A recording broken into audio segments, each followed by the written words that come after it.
बिस्मिल्लाहिर्रहमानिर्रहीम। अस्सलाम वालेकुम यूट्यूब फैमिली, कैसे हैं आप लोग। उम्मीद करती हूँ कि आप खैरियत से होंगे। Welcome back to Rozina's kitchen. तो आज जो रेसिपी आपके साथ शेयर कर रही हूँ वो है लेबनीज़ कबाब की रेसिपी।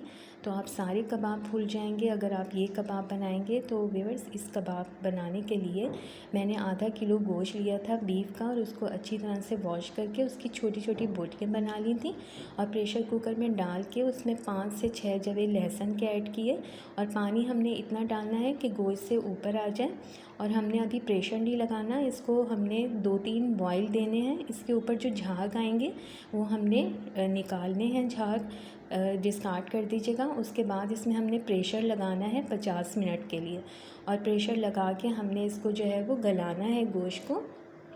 तो देखेंगे इस तरह से जो है वो 50 मिनट मैंने वेट लगाया था, और पानी हम इतना ही डालेंगे कि गोश्त से थोड़ा सा ऊपर आ जाए पानी। तो ये देखें बोटियाँ जो हैं अच्छी तरह से गल गई हैं। अब इसमें मैंने ये ग्रीन चटनी बनाई है। इसके लिए मैंने जो है वो आधा गड्डी पुदीने की ली है, 1 गड्डी मैंने हरा धनिया ली थी, और 12 मिर्चें जो हैं वो हरी मिर्चें ली हैं 12। उन तीनों चीज़ों को मैंने ग्राइंड कर लिया था और अच्छी तरह से पेस्ट बनाकर इसमें मिक्स कर लिया है। हाथ की मदद से आप इसमें मिक्स करें अच्छी तरह से। अच्छा, उबालते वक्त गोश्त को आपने व्यूअर्स झाग इसके ज़रूर निकालने हैं, उसके बाद प्रेशर लगाना है आपने, क्योंकि झाग में जो है वो एक अजीब सी स्मेल सी होती है गोश्त की, वो ख़त्म हो जाएगी। तो ये देखें अच्छी तरह से चटनी इसमें मिक्स हो गई है, और बोटियों के हमने रेशे कर लिए थे बॉईल करने के बाद। तो चैनल पर अगर न्यू हैं तो चैनल को सब्सक्राइब कर दें, और मेरी वीडियो को लाइक और शेयर ज़रूर करिएगा। यहाँ पर व्यूअर्स मैंने 4 अदद आलू लिए हैं, इनको मैंने बॉईल कर लिया था, और इनको मैं पील ऑफ करके इनको मैश करूँगी। इसमें से मैंने 3 आलूओं को मैश करूँगी, बाकी 1 आलू नहीं ऐड करूँगी। स्पैगेटीज़ ली हैं मैंने यहाँ पर हाफ़ कप, इनको मैंने बॉईल कर लिया था, और ये देखें बॉईल हो गई हैं स्पैगेटीज़ भी हम इसमें ऐड कर देंगे। तो मैंने कहा था ना कि ये बहुत डिफरेंट स्टाइल के कबाब हैं। अच्छा, अब इसमें जो है वो हम आलू भी ऐड कर देंगे। 3 आलू मैंने मैश करके इसमें ऐड कर दिए हैं। अब हाथ की मदद से हम इसको अच्छी तरह से मिक्स करेंगे ताकि सारी चीज़ें इसमें जो है वो अच्छी तरह से यकजान हो जाएं। इसमें जो कबाब लेबनीज़ कबाब हैं, इनमें जो हरी चटनी का फ्लेवर होता है बहुत मज़े का लगता है, और जब मुँह में स्पैगेटीज़ आती हैं तो बहुत ही मज़े की लगती हैं। तो बस अच्छी तरह से हम इसको मिक्स करेंगे हाथ की मदद से।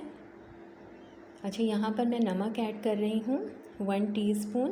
बाकी आप अपनी जो है वो टेस्ट के मुताबिक ऐड कर सकते हैं, जितना आप पसंद करते हैं।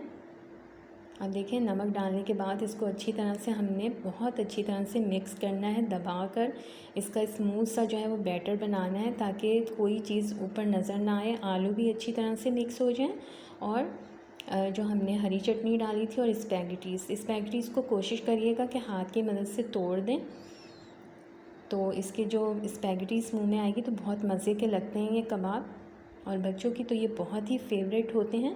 तो इस बकरीद पर आपने ये ज़रूर बनाने हैं, और मुझे कमेंट्स में ज़रूर बताइएगा कि आपको कैसी लगी ये रेसिपी। अगर आप व्यूअर्स कोई दूसरे कबाब भी चाहती हैं कि उनकी रेसिपी शेयर की जाए तो मुझे कमेंट्स में ज़रूर बताइएगा। अब इसको हमने अच्छी तरह से जो है मिक्स कर दिया है। 15 से 20 मिनट के लिए हम इसको रेस्ट देंगे थोड़ा, ताकि अच्छी तरह से जो है इसमें फ्लेवर जो है वो सब मिक्स हो जाए, फ्लेवर आ जाए इसमें सारी चीज़ों का। 20 मिनट तक हमने इसको जो है वो रेस्ट देना है। अब 20 मिनट के बाद जो है मैं आपको दिखाती हूँ। ये देखें 20 मिनट गुज़र गए थे, और ये अच्छा सा इसका जो है वो मिक्सचर तैयार हो गया है। आपको वीडियो में थोड़ा सा कलर चेंज लग रहा होगा। अब हम इसके इस तरह के शेप दे देंगे कबाबों के। सारे कबाब बना लेंगे, अंडे में डिप करेंगे पहले, और फिर ब्रेड क्रम्स लगाएंगे। ब्रेड क्रम्स लगाने के बाद आप इसको जो है वो स्टोर भी कर सकती हैं। इसको आप बना के इस तरह से रख दें फ्रीज़र में, तो ये 1 मंथ के लिए जो है वो फ्रीज़ हो जाएंगे और स्टोर हो जाएंगे। जब आपका दिल चाहे आप इसको फ्राई करें और इन्जॉय करें इसको। तो यहाँ पर मैंने एक जो है वो फ्राई पैन में इसको हम फ्राई कर रहे हैं कबाबों को, और जब दोनों साइड से अच्छा सा कलर आ जाएगा तो हम इसको सर्व करेंगे।